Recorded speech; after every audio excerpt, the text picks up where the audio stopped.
एक विशाल हरे भरे जंगल में, जहां ऊंचे पेड़, चहकते हुए पंछी और झिलमिलाते झरने थे, वहां एक खुशमिजाज छोटा बंदर रहता था, जिसका नाम मिंटू था, और उसकी बुद्धिमान, प्यार करने वाली माँ, मामा शांता।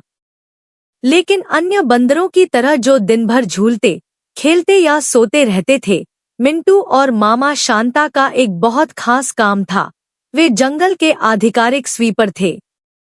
हर सुबह जैसे ही सूरज की किरणें पेड़ों के बीच से झांकतीं, वे उत्साह से उठते, अपनी छोटी झाड़ू उठाते और जंगल की पगडंडियों को साफ करने, गिरे पत्तों को उठाने और लापरवाह यात्रियों द्वारा छोड़े गए कचरे को हटाने निकल पड़ते। मिंटू अपने काम से बहुत खुश था, लेकिन यह हमेशा आसान नहीं होता था। कुछ दिनों में वह गीले पत्तों पर फिसल जाता, गलती से लकड़ियों का ढेर गिरा देता या अपनी पूंछ को बेलों में उलझा लेता। मामा शांता हंसते हुए उसे याद दिलाती, मिंटी, गलतियां होती हैं। असली बात यह है कि हम कोशिश करते रहें और कभी हार न मानें। एक उजली सुबह मिंटू ने एक चमकता हुआ रैपर देखा जो कांटेदार झाड़ी में फंसा हुआ था। उसने खींचा और खींचा, लेकिन वह हिला नहीं।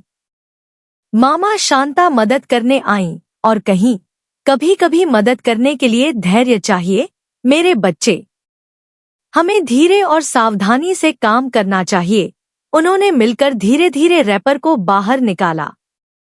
उसी पल एक छोटा सा पंछी नीचे आया और खुशी से चहकता हुआ बोला, धन्यवाद। अब मेरे लिए सुरक्षित घोंसला बनाने की जगह है। मिंटू का दिल खुशी से भर गया।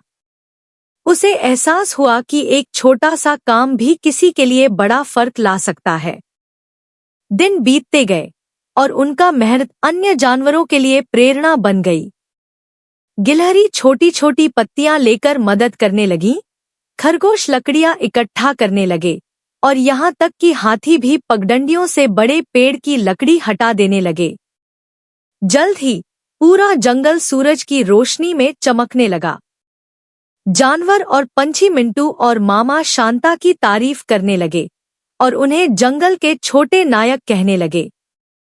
सूर्यास्त तक मिंटू और मामा शांता अपनी पसंदीदा पेड़ के नीचे बैठते, थके लेकिन खुश, और जंगल की चमक को देखते।